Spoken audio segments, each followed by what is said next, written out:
In the Netherrealm, weakness is a death sentence. Shinnok was born an Oni, but stripped of strength, magic, and purpose.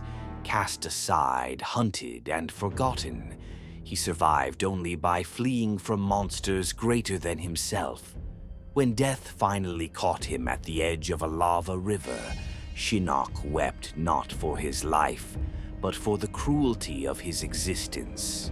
And the realms answered. Ancient runes ignited around him, tearing him from the Netherrealm and casting him into the presence of those who remembered what history had erased. They spoke of a different timeline, a time when Shinnok was no wretch, but an elder god, a ruler, a tyrant, a god who dared challenge his equals. They told him of Liu Kang, the fire god who slew Kronika and rewrote destiny itself, stripping Shinnok of divinity before he could ever claim it. When Shinnok touched the amulet bearing his name, the truth flooded his mind. Countless timelines, endless wars, his mother's defeat, his own execution. And with memory came rage. No longer broken, Shinnok rose among fallen kings and sorcerers, Shao, Quan Chi, Shang Tsung, Havoc, all robbed of their rightful dominion. Together they swore vengeance upon the god who dared reshape fate. Shinnok may no longer be an elder god, but the blood of one still burns within him. And this time, he will not be erased by history. He will destroy it. Reiko, loyal hound of General Shao, was sent to awaken the Dragon King Onaga, imprisoned by Shao's ancestors, left to rot until madness consumed him. Reiko failed. The dragon did not submit, and failure was a sin Reiko could not forgive. When the Kourt of Khaos arrived, Reiko expected judgment. Instead, Shao revealed a darker truth. Onaga did not need to be tamed. He needed to be remembered.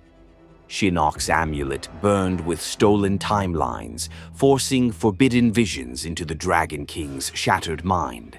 The cave shook as Onaga resisted, the earth itself rebelling against what was being undone. The ritual ended in ruin.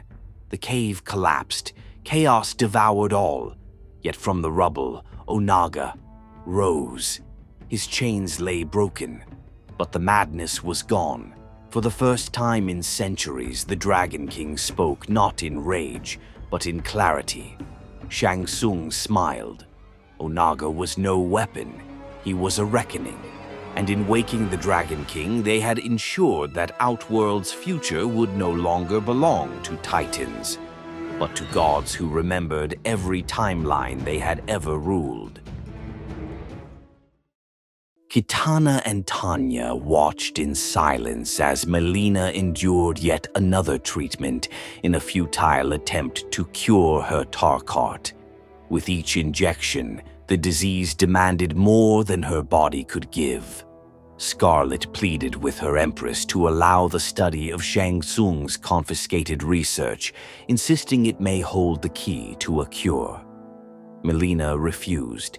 She believed Shang Tsung never intended to save her, only to bind her life to his cruelty, and she would not trade her honor for survival, no matter the cost.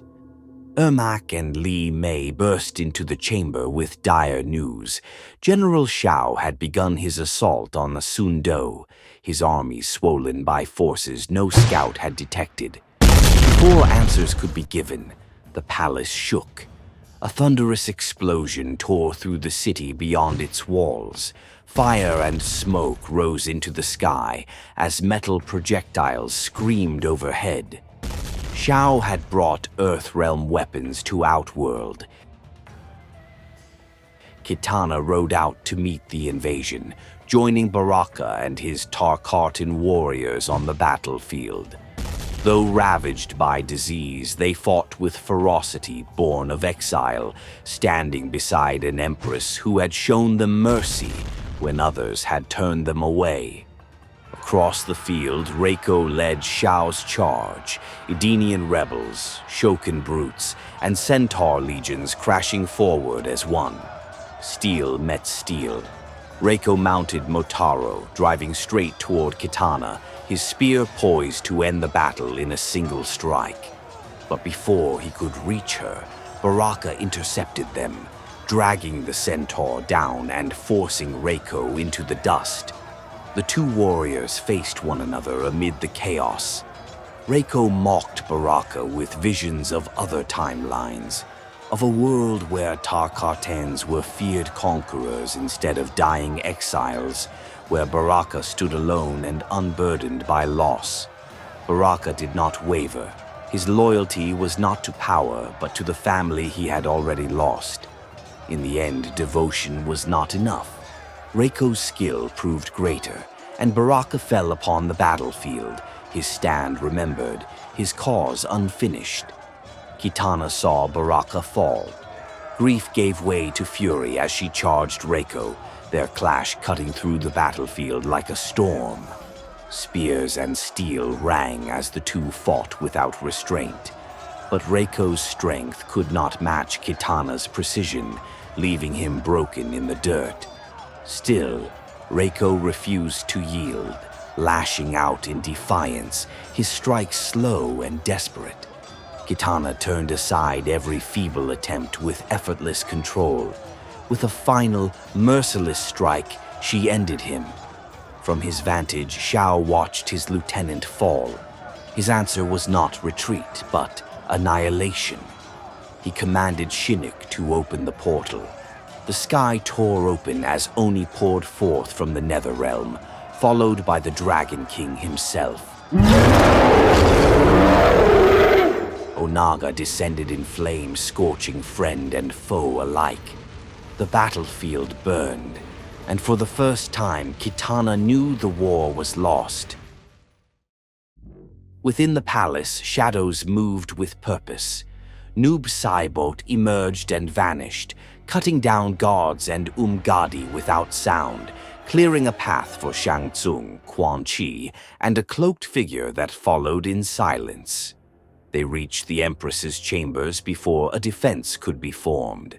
Ermac moved to intervene, but froze in place as Quan Chi's sorcery tightened its grip. In that moment, Ermac understood the truth. No matter how fiercely they resisted, they were still a slave to their creator's magic. From the darkness behind her, Noob Saibot struck. Tanya screamed as she caught her empress, her hands stained red as life slipped away. Shang Tsung watched without remorse. He called it mercy. The serum had never been meant to cure Melina. It was designed to finish her transformation, to shape her into a weapon bound entirely to his will. Then Shang gestured to the cloaked figure. The hood fell away.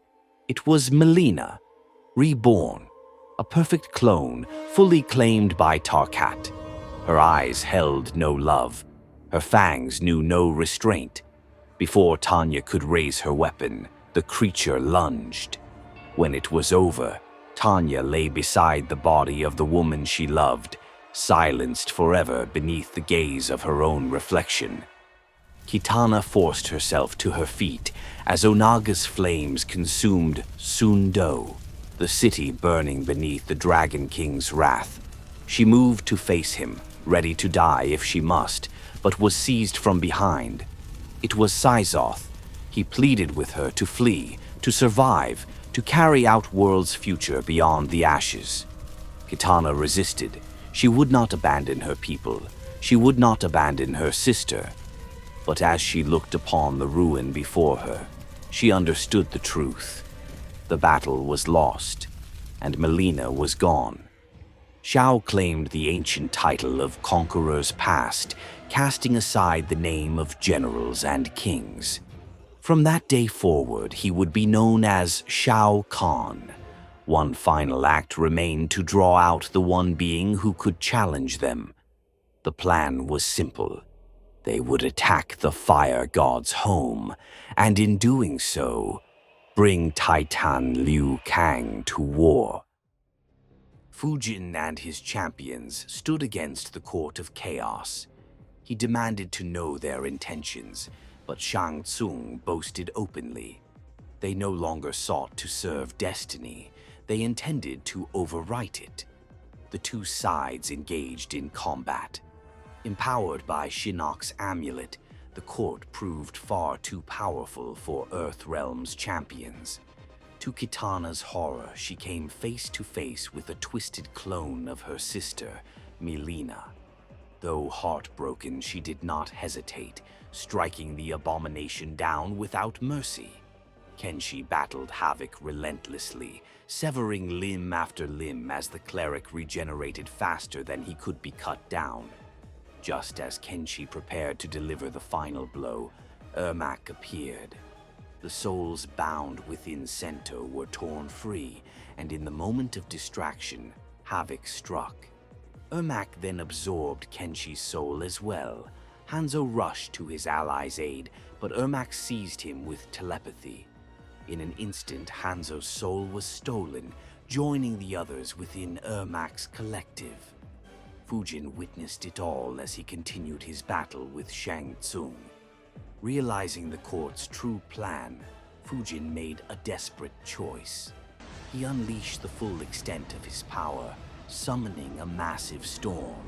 He could not allow the court to succeed, even if it meant sacrificing everyone. But Shinnok stepped into the eye of the storm. Fujin may have been the god of wind, but Shinnok wielded the power of an elder god. When Fujin awoke, he found his champions lying lifeless around him. The court restrained him as Ermac, empowered by Shinnok's amulet, absorbed Fujin's soul as well, the final piece they required. The soul of a god. With it, the Court of Chaos prepared to open a gateway to the Titan of Time. The Court of Chaos prepared their final assault. Ermac siphoned the souls of their collective into Shinnok's amulet, his body collapsing into a lifeless husk once the ritual was complete. With the soul-charged amulet, Shinnok tore open a portal to the nexus of timelines. As the court stepped into a plane reserved for gods, Raiden and Geras moved to stop them, but they were outnumbered. The court bound their captives, preparing to execute them and draw out the fire god. It worked. Liu Kang emerged from the hourglass, consumed by fire god fury. Shang Tsung was incinerated on sight. One by one, the court fell. Shinnok alone remained. Wielding his amulet, the fallen elder god brought Liu Kang to his knees, unleashing his vengeance with every blast. Yet even restored power proved futile. With the snap of his fingers, Liu Kang reduced Shinnok to sand, returning him to the hourglass from which he had once been bound. When the battle ended, Liu Kang revealed what he had learned within the hourglass.